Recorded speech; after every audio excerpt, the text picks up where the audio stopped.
Hello guys, it's Ben here from Next Gen Base, and this is a quick video looking at the performance and the frame rate of Deathloop running on the PS5. You can already check out our review up in the top right hand corner if you click that link, but this is just taking a look at the technical side of things. Not going to go too far into it, just kind of a brief overview, but the footage that we've captured here is very representative of the entire game. I captured my first playthrough, defaulted to the performance mode for me. I'm not 100% sure this is due to the system level setting, as some of the other system settings like the aim inversion didn't apply. However, you can see that this is running at 60 frames a second. This does have a dynamic resolution, so it aims at a 4K target, but it locks the game at 60, so the resolution will dip a little bit, but it keeps that frame rate nice and high.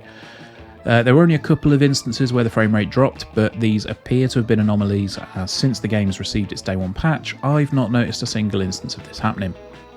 To my eyes, the dynamic scaling still kept things looking really nice. I didn't once think that things looked blurry or low res. In fact, I went through my entire first playthrough without any problems at all. The game looks remarkably sharp, and running at a solid 60 frames a second provides a fantastic experience while you're playing. Having said that, there is one moment in the game that breaks this consistency, and that's this scene, which plays out after a death. Waking Up on the Beach produces this, which runs at a really strange frame rate. I don't know if it drops down to 30 and kind of wavers a little bit, or whatever's happening, but it's definitely not 60, but it is literally only a few seconds before you're back into a full 60 frames a second again.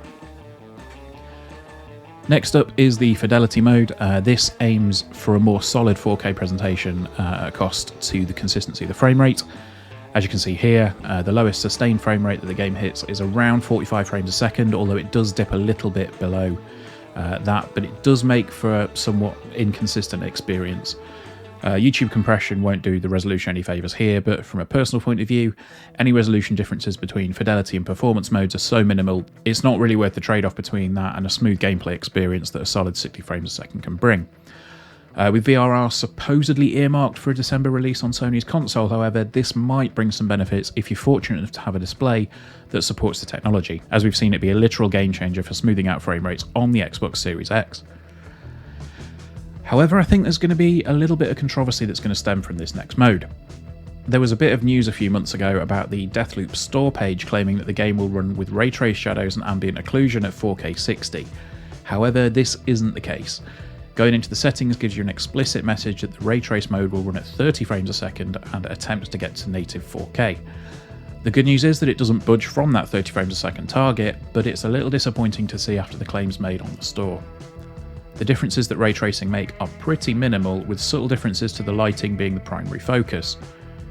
In my opinion, it's a mode to check out to see if you can pick up on the differences, and maybe play a few of the missions in different time periods to get a different sense of things. But somewhat disappointingly, Colt's character model doesn't cast shadows, at least from my testing, so it's difficult to pick up on some of the impact that RT shadows have. It remains to be seen if there'll be further patches to raise the performance of the RT mode, but in all honesty, we're still in the early days of the technology. It's not really surprising that there's a big performance hit while using it. With that all being said, it's really hard not to recommend the performance mode. The game looks beautiful, any fluctuations in resolution are minimal, and the frame rate is essentially a locked 60 frames a second. I found the game to be a little bit more difficult to play with a lower frame rate, and although it's not a hugely twitch-based shooter, there are some moments that require some precision aiming, which can be tricky to do when playing at 30. So there you have it, a brief look at what to expect from Deathloop running on a PS5.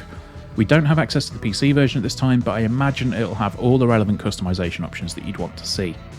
As ever, if you've enjoyed this video, please drop us a like, leave us a comment, subscribe to the channel because it really helps us out, and all of that good stuff. We'll see you soon. Take care guys, bye bye.